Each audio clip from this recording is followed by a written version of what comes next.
நானும் network marketing பண்ணுங்கன்னு எவ்வளோதான் நான் கத்திக்கிட்டு இருக்கிறதுங்க.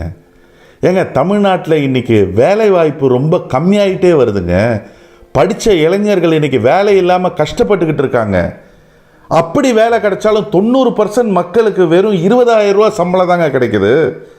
20,000 ரூபா சம்பளத்தில் நீங்கள் வேலைக்கு சேர்ந்தீங்கன்னா 40 வருஷம் வேலை செஞ்சீங்கன்னா வெறும் 96 லட்சம் ரூபா தாங்க உங்களுக்கு மிஞ்சும். 96 lakhs தான் மொத்தமாக நீங்கள் சம்பாதிச்சிருப்பீங்க 40 வருஷத்தில்.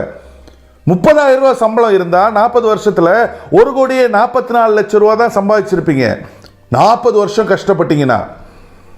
அதில் உங்களுக்கு வீட்டு வாடகை, ஈபி, அதுவே மாதம் 10,000 ரூபா நீங்கள் எடுத்து வைக்கணும்.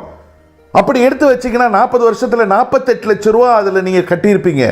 மீதி இருக்கிறது வெறும் 96 லட்சம் ரூபா தான்.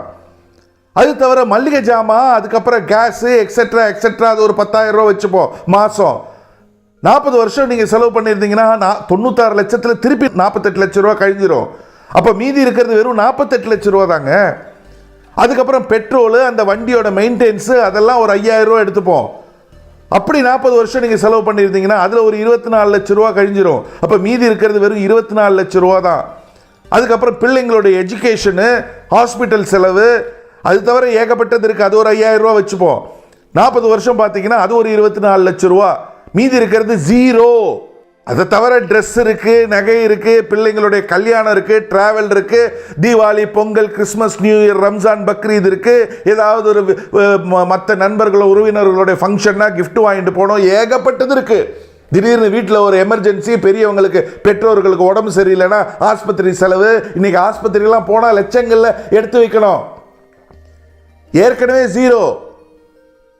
என்ன பண்ணுவீங்க? எங்கே போவீங்க? ஏங்க, சொன்னால் கேளுங்க. நீங்கள் ஏதாவது வேலையில் இருந்தீங்கன்னா அட்லீஸ்ட் ஒரு பார்ட் டைமாவது நல்ல ஒரு நெட்வொர்க் மார்க்கெட்டிங்கில் நீங்கள் உங்களை இணைச்சிக்கிட்டு உழைப்ப போடுங்க. நீங்கள் 40 வருஷம் அங்கே உழைச்சாலும் உங்களுடைய மீதி பேங்க் பேலன்ஸ், உங்ககிட்ட இருக்கிற பணம் ஜீரோ. ஆனால் இங்கே ஒரு 3லேருந்து 5 வருஷம் நீங்கள் உழைப்ப போட்டிங்கன்னா உங்களுக்கு கீழே பல 100 பல 1000 பேர் இருப்பாங்க உங்களுக்கு கீழே வேலை செய்கிறதுக்கு. நீங்கள் 30 வருஷத்தில் வேலை செஞ்சாலும் சம்பாதிக்க முடியாததை 3லேருந்து 5 வருஷத்தில் நீங்கள் சரியாக முறையாக நெட்வொர்க் மார்க்கெட்டிங்கில் வேலை செஞ்சால் சம்பாதிக்க முடியுன்றதுனால தானே நான் சொல்லிட்டு இருக்கேன். இன்றைக்கி 60 வயசுக்கு மேலே உள்ளவங்க பிள்ளைங்க படிப்புக்காக வாங்கின கடனையும் பிள்ளைங்க கல்யாணத்துக்காக வாங்கின கடனையும் அடைக்கிறதுக்காக ரிட்டையர் ஆகி சந்தோஷமாக இருக்க வேண்டிய அந்த வயசில் செக்யூரிட்டி வேலைக்கு போகிற கொடுமை இன்றைக்கி நடந்துட்டுருக்குங்க. நீங்கள் ரிட்டையர் ஆனதுக்கப்புறம் உங்கள் கையில் காசு இல்லைன்னு வைங்களேன், ஒரு நாய் கூட உங்களை மதிக்காது. அப்புறம் தானே பிள்ளைங்க. ஏங்க புரிஞ்சுக்க மாட்டேங்கிறீங்க? இதுக்கு மேலே என்னால் உங்களுக்கு எப்படி புரிய வைக்கணுன்றது தெரியலங்க. வணக்கம்.